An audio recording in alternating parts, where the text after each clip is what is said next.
রাইডারের সিটটা কিন্তু অনেক প্রশস্ত, যার কারণে সহজে কিন্তু লিন হয়ে চালানো যাবে। আসসালামু আলাইকুম, hello everyone, welcome to rider 80।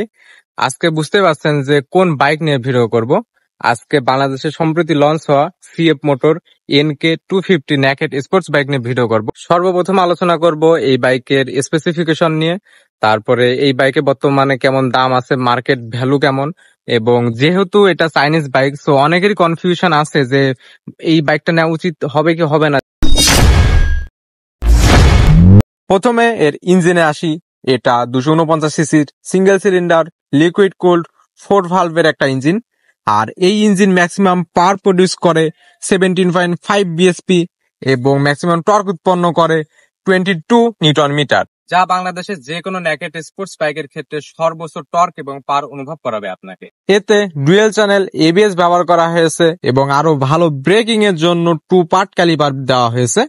আর এর সামনের ডিস্ক সাইজ হচ্ছে 292 মিলিমিটার এবং এর পিছনে 220 মিলিমিটারের ডিস্ক ব্যবহার করা হয়েছে।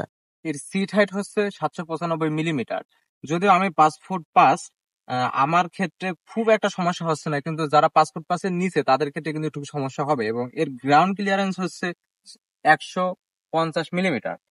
যদিও এর সাথে আন্ডারবেলি এক্সস্ট আছে, যার কারণে হয়তো বা স্পিড ব্রেকারে একটু সমস্যা হইতে পারে, এটা একটু হ্যাসেল দিবে আপনাকে। আপনাদের একটু আন্ডারবেলি এক্সস্টেড সাউন্ডটা শোনাই যে কেমন এই সাউন্ডটা।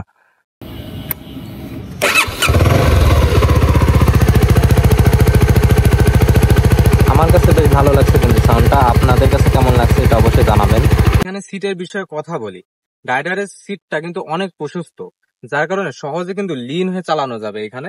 তবে পিলিয়নের ক্ষেত্রে হয়তো বা একটু বেশি কষ্ট হইতে পারে, বিশেষ করে লং রাইডে যখন যাওয়া হবে তখন কিন্তু পিলিয়নের ব্যাক পেইন হইতে পারে। এতে ইউএসডি সাসপেনশন ব্যবহার করা হয়েছে এবং এই ইউএসডি সাসপেনশন ট্রাভেল এরিয়া হচ্ছে 132 মিলিমিটার, এবং যাতে আপনি ভাঙাচোরা রাস্তায় কিন্তু এতে বেশি কমফোর্ট ফিল করবেন এই সাসপেনশনের কারণে। এবং এর সামনে 110 সেকশনের চাকা ব্যবহার করা হয়েছে, টায়ার ব্যবহার করা হয়েছে, এবং পিছনে 140 সেকশনের চাকা ব্যবহার করা হয়েছে। এর হেডলাইট, টেল লাইট এবং ইন্ডিকেটর সবগুলো লাইটে কিন্তু এলইডি ব্যবহার করা হয়েছে। এতে ডিজিটাল মিটার ব্যবহার করা হয়েছে। তবে ইউরোপের মার্কেটে বা বাইরে কিন্তু এটাতে টিএফটি মিটার ব্যবহার করা হয়। বাংলাদেশে প্রাইস রিডিউস করার জন্য কিন্তু আগের সেই ডিজিটাল মিটারই ব্যবহার করছে, এবং এই মিটারে 2টা মোড পাচ্ছেন আপনারা, একটা স্পোর্টস মোড এবং আর একটা ইকো মোড। কোম্পানি ক্লেম করছে এখানে 30 কিলোমিটার মাইলেজ পাবেন আপনারা। তবে আপনারা যদি স্পোর্টস মোডে চালান তাহলে কিন্তু মাইলেজ একটু কম পাবেন, এবং সাথে এখানে উচ্চমানের ফুয়েল লাগবে। এই বাইকটায় কিন্তু উচ্চমানের ফুয়েল যদি ঠিকঠাক না প্রোভাইড করতে পারেন তাহলে কিন্তু মাইলেজ আরো ড্রপ হওয়ার সম্ভাবনা আছে এখানে। এবং এর ফুয়েল ক্যাপাসিটি হচ্ছে 12.5 লিটার।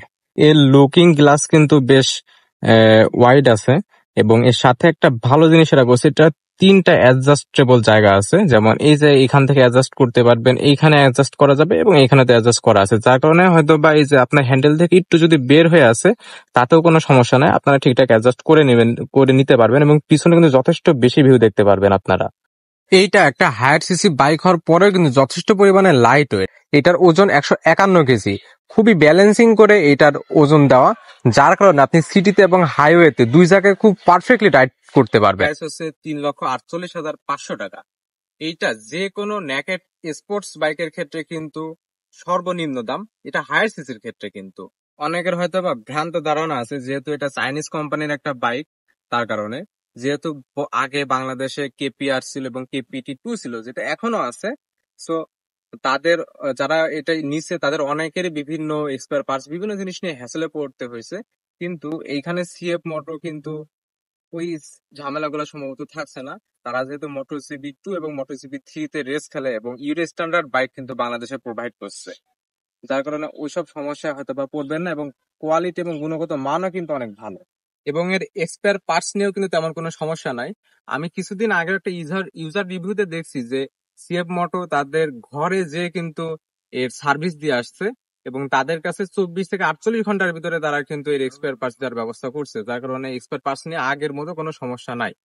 ওভারঅল আমরা যদি এই বাইক নিয়ে কথা বলি তাহলে বাংলাদেশের অন্যান্য 150 সিসির বাইকের থেকে এটার দাম কিন্তু অনেক কম, আর পারফরমেন্স এবং মার্কেট ভ্যালু কিন্তু অনেক ভালো। অনেকে হয়তো এখানে ভাবতে পারেন যে না এটা চাইনিজ বাইক, যার কারণে হয়তো মার্কেট ভ্যালু কম হবে। আসলে এমন না বিষয়টা। হ্যাঁ, এটা তো আমি আগেও বলছি ভিডিওতে যে এরা MotoGP 2 এবং MotoGP 3 তে রেস খেলে এবং এরা ইউরো স্ট্যান্ডার্ড বাইক মেনটেন করে কিন্তু বাংলাদেশে বাইক দিছে এবং ইউরোপের মার্কেটে এদের বেশ ভালো চাহিদা, যার কারণে এদের মার্কেট ভ্যালু অনেক ভালো পাবেন ইনশাল্লাহ। আপনারা হয়তো বা অনেকে ফুটেজে দেখছেন যে এখানে একটা স্ক্র্যাচ আছে, এটা মনে হয় বাংলাদেশের সর্বপ্রথম নেকেড ভার্সনে হায়ার সিসির এই অ্যাক্সিডেন্ট করা একটা বাইক। যদিও রাইডারের কিন্তু কোনো দোষ ছিল না, শহরের ভিতরে রিক্সা এসে হঠাৎ করে এখানে লাগাই দিয়েছে, যার কারণে এই অবস্থা। তাহলে আজকের ভিডিও পর্যন্তই, সামনে কোনো নতুন ভিডিও নিয়ে আসবো ইনশাল্লাহ। সবাই ভালো থাকবেন, আল্লাহ হাফেজ।